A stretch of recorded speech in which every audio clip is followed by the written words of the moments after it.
कर ले। कल भी ख्वाजा आसिफ साहब बाहर गए थे। इस मुल्क की हिस्ट्री कोई अच्छी नहीं है। ये सारे अपने अपने मुमालिक में देखे, अपने वक्त के हुकूमतों में देखे, इनकी हुकूमत में क्या हुआ है। यूसुफ रजा गिलानी साहब का बेटा सुप्रीम कोर्ट से गेट से अरेस्ट नहीं हुआ, उसी की हुकूमत थी।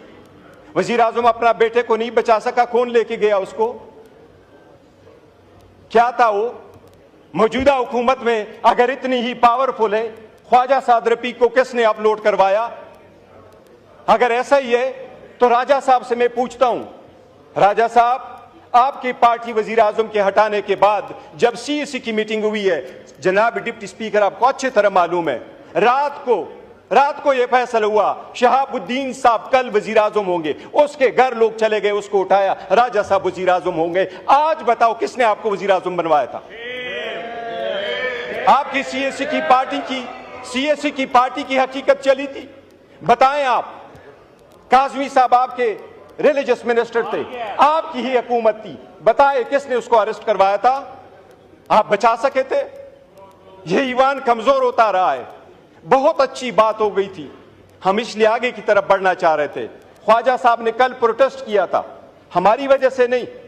मेरे और इसकी कोई तलख कलामी नहीं हुई, मेरी ख्वाजा साहब की कभी तलख कलामी नहीं होती। पर एक बात जरूर हुई थी, ख्वाजा साहब ने कहा, और मैं कभी नहीं कहता जिस तरह ट्वीट की बात हो रही है, जनाब स्पीकर, ये जो जगह बैठी हुई है, हम बैठे हैं, ये हमारा ट्रुथ एंड रिकंसिलिएशन कमीशन नहीं है कि यहां एक दूसरे की सटल कर दे कि आप कितने बुरे थे, मैं कितना अच्छा हूं, आपने कितने लोगों को जदोकोब किया, मैंने कितने जदोकोब किया। लेकिन यह बात आपको वसूख के साथ कैसा हो, पूरी दुनिया कहती है कि आपकी हुकूमत में सबसे ज्यादा ह्यूमन राइट्स वायलेशन हुए। इतनी करज रखो कि यह मान लो। लीडर तख्तदार पे पहुंचते, आपने भुला ना बोटो को, लीडर तख्तदार पे पहुंचते हैं ताकि कौम बचे। वो कहते हैं जुल्म के खिलाफ हमने लड़ना है। जनाब स्पीकर, हम अगर कुर्बानी ना दे, मैं तो फर्स्ट टाइम इस असेंबली में हूं, ख्वाजा साहब तो मेरी उम्र से ज्यादा इस असेंबली में रहे। क्या हमने सीखा है, किस तरीके से आगे बढ़ना है?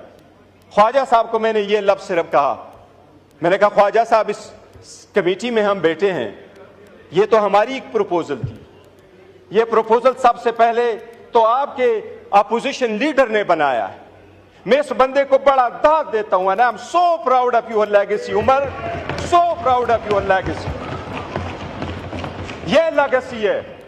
बताएं 22 साल में एक लफ्ज कोई एक बंदे का निकाले कि इस ईवान से स्पंज हुआ, हम सारे बाहर चले जाएंगे।